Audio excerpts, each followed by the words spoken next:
আসসালামু আলাইকুম সবাইকে স্বাগতম প্রতিদিনের রান্নার চ্যানেলে। আজকের চ্যানেলে আমার প্রথম দিন। চলুন শুরু করা যাক আমাদের আজকের রান্নার রেসিপি ডিমের ঝোল দিয়ে। তো আমি এখানে সমস্ত কিছু দেখিয়ে নিলাম। আলু কেটে নিয়েছি, পেঁয়াজ, কাঁচা লঙ্কা, দুটো এলাচ, আদা রসুন বাটা আর আগে থেকে সিদ্ধ করা ডিম। তো প্রথমে কড়াইতে তেল দিয়ে দিলাম, তারপরে একটু লবণ আর তারপরে দিলাম হলুদ গুঁড়ো, লঙ্কা গুঁড়ো।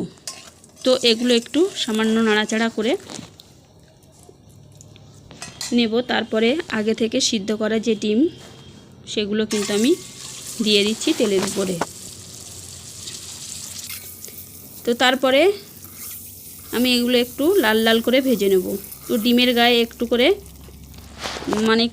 চেরা করে নিয়েছি, যাতে ওতে নুন হলুদ ভালো করে ঢোকে। তো লাল করে ভালো করে আমার ডিমগুলো ভাজা হয়ে গিয়েছে। তো এবারে আমি এক এক করে সেগুলো তুলে নেব।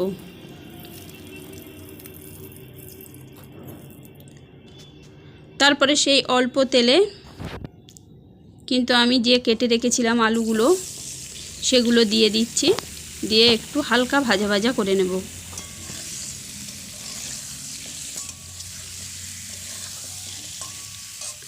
খুব বেশি ভাজবো না, এখানে হালকা একটু ভেজে নিলাম।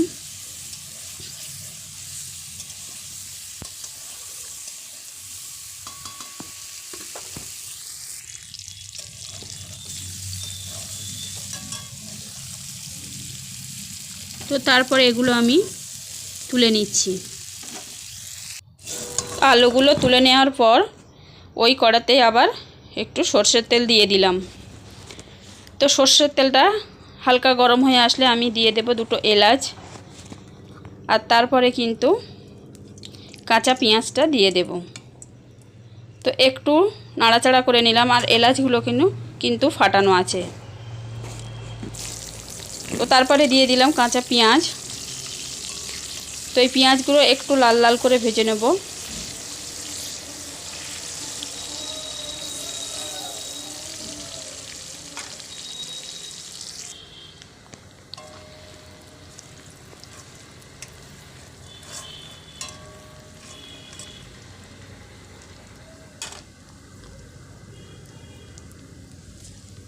তারপরে এতে এক এক করে মশলাগুলো দিয়ে দেব। তো প্রথমে দিলাম আদা। তো আদাটা দিয়ে একটু নাড়াচাড়া করলাম, যাতে আদা রসুনের কাঁচা গন্ধটা চলে যায়, ততক্ষণ পর্যন্ত নাড়াচাড়া করব। তো আদা রসুনের গন্ধটা প্রায় চলে এসছে, প্রায় 2 মিনিট মতো আমি নাড়াচাড়া করে নিলাম। তো নাড়াচাড়া করার পরে এরপরে দিয়ে দেব লবণ, অল্প দিয়েছি। তারপরে দিলাম হলুদ, তারপরে দেব লঙ্কার গুঁড়ো, তারপরে দেব জিরের গুঁড়ো। তো এগুলো দিয়ে আবার কয়েক মিনিট ভালো করে নাড়াচাড়া করে একটু কষিয়ে নেব। তো এরপরে আমি একটু পানি দিয়ে দিলাম। তো মশলাটা পুড়ে যাবে, যার জন্য আমি একটু পানি দিয়ে ভালো করে কষিয়ে নেব। তো সমস্ত মশলাগুলোই পানি দিয়ে কষিয়ে যতক্ষণ না উপরে তেল আসবে, তেলটাকে ভাসতে দেখা যাবে, ততক্ষণ পর্যন্ত আমি এটাকে কষাবো।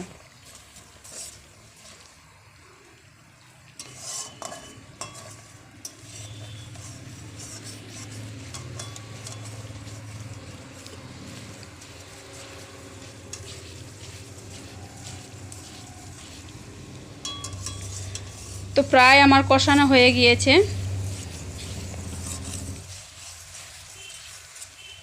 আর উপরে দেখো কেমন তেলটা ভেসে উঠেছে। তো এরপরে আমি ভেজে রাখা আলুগুলো দিয়ে দেব, দিয়ে এটাকে আবার কয়েক মিনিট ধরে ভালো করে কষিয়ে নেব।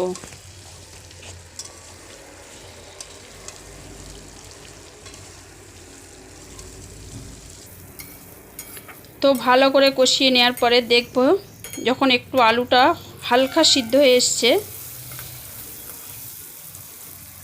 তারপরে কিন্তু আমি ডিমগুলো দিয়ে দেব। আগে থেকে ভেজে রাখা ডিম দিয়ে এটাকে আর কয়েক মিনিট আমি নাড়াচাড়া করে নেব খুব আস্তেভাবে, যাতে ডিমগুলো না ভেঙে যায়। মশলাগুলো ধীরে ধীরে ডিমের মধ্যেও চলে যাবে।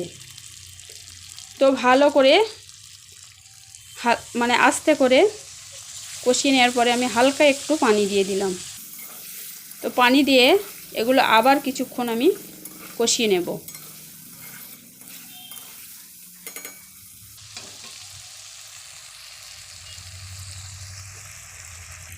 তো পানিটা দেখো শুকিয়ে এসছে। এরপরে কিন্তু আমি পুরো ঝোলের পানি দিয়ে দেব।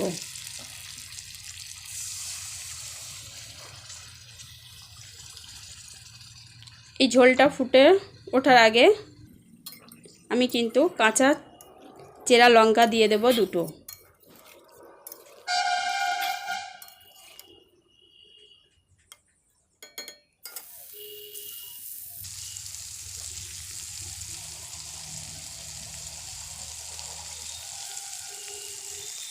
তো এই ঝোলটা ফুটে উঠলেও একটু ঝোলটা শুকিয়ে গেলে তার আগে সামান্য গরম মশলা দিয়ে নামিয়ে নেব। তো বন্ধুরা, আজকের ভিডিওটা এই পর্যন্ত। যদি ভিডিওটা ভালো লেগে থাকে তাহলে লাইক, কমেন্ট, শেয়ার অবশ্যই কিন্তু সাবস্ক্রাইব করবে। তো দেখা হচ্ছে পরবর্তী একটা ভিডিওতে। ততক্ষণ সবাই সুস্থ থাকবে, ভালো থাকবে, পাশে থাকবে।